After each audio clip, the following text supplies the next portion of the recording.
नमस्कार प्यारे साथियों, कैसे हैं आप सभी। स्वागत है आप सभी का एक बार फिर से आपके अपने यूट्यूब चैनल पर जिसका नाम है MD2 रीडर पब्लिकेशन। तो फ्रेंड्स, हरियाणा जीके क्विज और मॉक टेस्ट जो हमारा चला हुआ उसका पार्ट 7 है और लगातार हमारा जो लेवल ऑफ क्वेश्चन है वो इंक्रीज हो रहा है और आपकी आगामी परीक्षाओं को ध्यान में रखते हुए ये क्विज आपकी ही डिमांड पर जारी किए गए हैं। जो 6 हमारे क्विज आए हुए हैं उसका प्ले का लिंक नीचे डिस्क्रिप्शन में है, अलग से प्ले बना दी है। HSSC previous year question paper की भी 80 वीडियो उनकी भी प्ले है, वो भी देखिए और अपने एग्जाम की तैयारी कीजिए। तो चलिए ज़्यादा समय खराब नहीं करते, आज का पहला क्वेश्चन ले लेते हैं। धीरे धीरे हमारा जो है लेवल ऑफ क्वेश्चन भी बढ़ता रहेगा। हरियाणा और उत्तर प्रदेश राज्यों के मध्य यह नदी प्राकृतिक रोधिका है। गंगा, यमुना, सरस्वती, मारकंडा। देखिए फ्रेंड्स, इसका जो सही आंसर है, ये क्वेश्चन मैं कई बार आपको करा चुका हूँ, यमुना नदी इसका सही क्वेश्चन है। तो इसी के साथ साथ अगर यमुना नदी की मैं कुछ इंपॉर्टेंट फैक्ट की बात करूं तो ये यमुनोत्री ग्लेशियर से निकलती है, इस चीज़ का भी आप ध्यान रखेंगे। ये क्वेश्चन भी आ सकता है कि जो यमुना नदी है वो हरियाणा में किस तरीके की चाल चलती है। नदी सर्प की चाल की तरह बहती, जिस प्रकार से जो सांप टेढ़ा मेढ़ा चलता है उसी प्रकार से इस नदी का जो है चाल भी सर्प की तरह है। यह नदी दक्षिणान बहती है। यमुनानगर, करनाल, पानीपत, सोनीपत, फरीदाबाद जिलों की पूर्वी सीमा को छूकर बहती हुई हसनपुर नामक स्थान से हरियाणा राज्य की सीमा से दूर चली जाती है। अगर ये क्वेश्चन भी पूछा जाए कि यमुना नदी कहाँ से हरियाणा से दूर चली जाती, तो हसनपुर नामक स्थान है, उस स्थान से हरियाणा से बाहर चली जाती, या फिर कह सकते हैं हम दूर चली जाती है। अगले प्रश्न की ओर बढ़ चलते हैं। पानीपत की दूसरी लड़ाई में अकबर ने किसको परास्त किया था। पानीपत की पहली लड़ाई 1526, दूसरी 1556, तीसरी 1761। तो दूसरी 1556 अकबर और हेमू के बीच में हुई थी। अकबर की ओर से जो उनके संरक्षक थे बैरम खां, उनके नेतृत्व में इन्होंने युद्ध किया और हेमू को इन्होंने हराया था। हेमू विक्रमादित्य जी ने, आप कहते हैं अंतिम हिंदू शासक के नाम से भी आप इनको जानते हैं। अगले प्रश्न की ओर बढ़ चलते हैं। महात्मा गांधी को लेकर है कि हरियाणा के पलवल जिले से गांधी जी को गिरफ्तार किया गया था। कब गिरफ्तार किया गया था।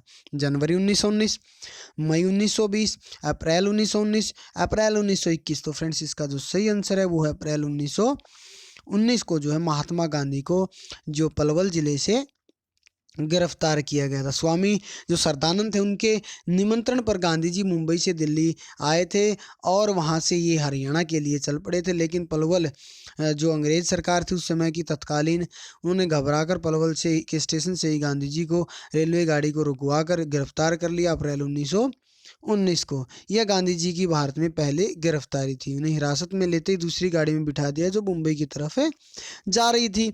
अगले प्रश्न की ओर बढ़ चलते हैं। जगाधरी के समीप स्थित बिलासपुर में कार्तिक पूर्णिमा का कौन सा त्यौहार मनाया जाता है। देखिए फ्रेंड्स, ये कपाल मोचन मेला है जो जगाधरी में, माफ़ कीजिए ये आदि बद्री मेला है, मेरे से गलती हुई, इसके लिए माफ़ी चाहूँगा। तो जगाधरी के समीप स्थित बिलासपुर में कार्तिक जो पूर्णिमा को कौन सा मेला लगता है, आदि बद्री मेला लगता है। ठीक है, और इसकी डिटेल में अगर मैं जाऊँ तो यह कार्तिक पूर्णिमा को लगता है, बिलासपुर में स्थित है, जगाधरी के समीप।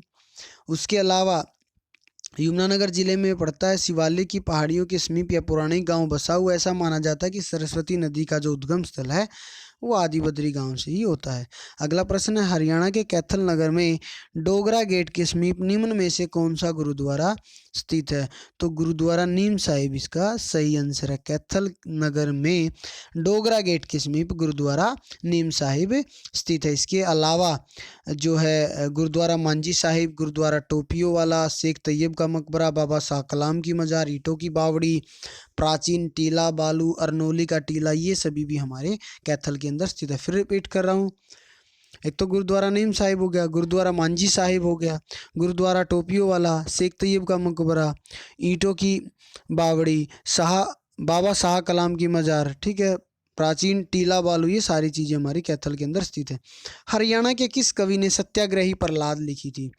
तो हरियाणा के किस कवि ने सत्याग्रही प्रहलाद लिखी, इसका सही जो आंसर है वो तुलसीदास शर्मा दिनेश ने सत्याग्रही प्रहलाद लिखी थी। ये कहाँ के रहने वाले थे? ये भिवानी के रहने वाले थे। तुलसीदास शर्मा एक सशक्त कवि थे जो हमारे भिवानी जिले के रहने वाले थे। इनकी जो प्रमुख रचनाएं थी वो भी बता देता हूँ। भक्त भारती, ये बड़ा महाकाव्य था। उसके अलावा मतवाली मीरा, श्याम सतसई, सत्याग्रही प्रहलाद स्थानीय क्षेत्रों में आपका बड़ा नाम है। तो इस बार पूछ लिया गया था कि भाई सत्याग्रही प्रहलाद। अब पूछा जा सकता है श्याम सतसई या फिर मतवाली मीरा किसकी हैं, या फिर भक्त भारतीय किसकी हैं? तुलसीदास शर्मा दिनेश जी की। इंपॉर्टेंट प्रश्न करा रहा हूँ। हांसी महम और रोहतक के मध्य रेल लाइन परियोजना की लागत है लगभग। तो हांसी और महम की रोहतक के बीच में जो रेल लाइन परियोजना उसकी लागत है लगभग 500 करोड़ के आसपास रही। फ्रेंड्स शेयर कर दें, एक बार आप शेयर नहीं कर रहे, अच्छा नहीं लगता सर बार बार कहना। प्लीज़ और प्लीज़ आप सभी से रिक्वेस्ट है, जितने भी साथी देख रहे हैं एक बार शेयर करें, इसी से मोटिवेशन मिलता है ज़्यादा से ज़्यादा। ठीक है, अपने व्हाट्सअप स्टेटस पे लगाएं वीडियो को, आपका इंस्टाग्राम स्टोरी है वहाँ पे शेयर करें, फेसबुक स्टोरी वहाँ पे शेयर करें, व्हाट्सअप में जितने ग्रुप हैं वहाँ शेयर करें, फेसबुक पे शेयर करें प्लीज़, आपसे रिक्वेस्ट। अगला प्रश्न है, सिख गुरुद्वारे की व्यवस्था के लिए पृथक कमेटी की रचना करने हेतु सहमति दी। तो जो सिख गुरुद्वारा था उसके लिए पृथक यानी कि एक अलग कमेटी बनाने की जो सहमति वो किसने दी? हमारे जो कहते हैं ना भाई हरियाणा के राज्यपाल थे जगन्नाथ पहाड़िया, उन्होंने जो है इसकी क्या दी थी? सहमति दी थी। अगले प्रश्न की ओर बढ़ चलते हैं। अगला प्रश्न भी काफ़ी इंपॉर्टेंट माना जा रहा है। निम्न सभी हरियाणा वन विकास निगम के मुख्य लक्ष्य सिवा। देखिए वन विकास, जो वनों के विकास के लिए इस निगम की स्थापना की गई, तो ग्रामीण क्षेत्रों में रोजगार उत्पन्न करना ये इसका लक्ष्य है। ठीक है, निम्न सभी हरियाणा वन विकास निगम के मुख्य लक्ष्य सिवा एक को छोड़कर 3 इनके लक्ष्य हैं। तो जनसंख्या नियंत्रण के विषय में ग्रामीणों को शिक्षित करना, ये चीज़ छोड़ के बाकी ये इनके लक्ष्य हैं। ठीक है, तो इसका डी आंसर है। अगले प्रश्न की ओर बढ़ चलते हैं। अगला प्रश्न है, हरियाणा सरकार ने अपना पहला खाद बैंक आरंभ किया है। हरियाणा सरकार ने अपना पहला खाद बैंक आरंभ किया है। तो फ्रेंड्स इसका जो सही आंसर है, हरियाणा सरकार ने पहला खाद बैंक गुड़गांव जिसे आप कहते हैं गुरु द्रोण के नाम पर नाम पड़ा, तो ये गुरुग्राम के अंदर खोला गया। अगले प्रश्न की ओर बढ़ चलते हैं। हिसार, निम्न में से कौन सा स्मारक हिसार जिले में स्थित नहीं है? बताना है सर जी।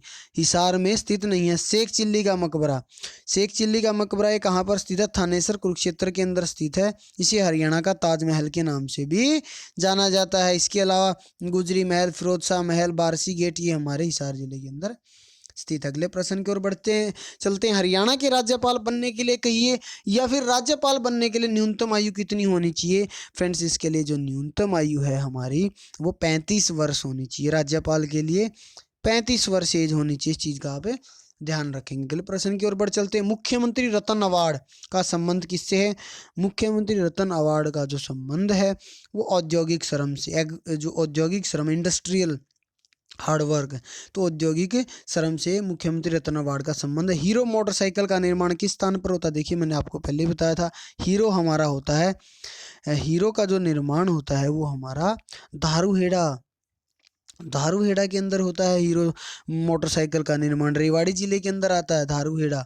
ठीक है, और अगर होंडा की बात करूं तो गुरुग्राम के अंदर होता है। अगले प्रश्न की ओर बढ़ चलते हैं। हरियाणा सरकार शीघ्र ही किस जिले में 30,000 करोड़ की लागत से एक अंतरराष्ट्रीय स्तर का संग्रहालय स्थापित करेगी, जहां महत्वपूर्ण पुरातत्व खोजों की प्रदर्शित किया जाएगा? देखिए 30,000 करोड़ नहीं है, 30 करोड़ है, 30 करोड़ है। तो ये हमारा पंचकुला जिले जो मोरनी की पहाड़ियाँ वहाँ पर एक म्यूजियम बनाया जाएगा, एक संग्रहालय बनाया जाएगा। ठीक है, जहाँ महत्वपूर्ण पुरातत्व खोजों को प्रदर्शित किया जाएगा। पंचकुला पंचकुला पंचकुला जी। ठीक है, शेयर करते रहें। बहुत बढ़िया जी, बहुत बढ़िया रिस्पॉन्स दे रहे हैं आप लोग। पंजाब हरियाणा उच्च न्यायालय के वर्तमान मुख्य न्यायाधीश कौन है?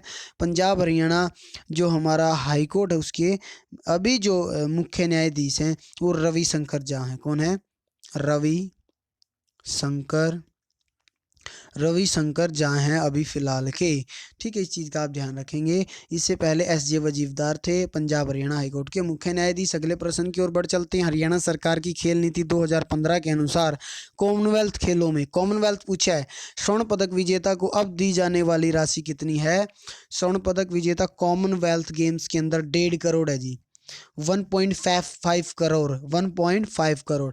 अगर कोई ओलंपिक में गोल्ड लेकर आता है तो 6 करोड़।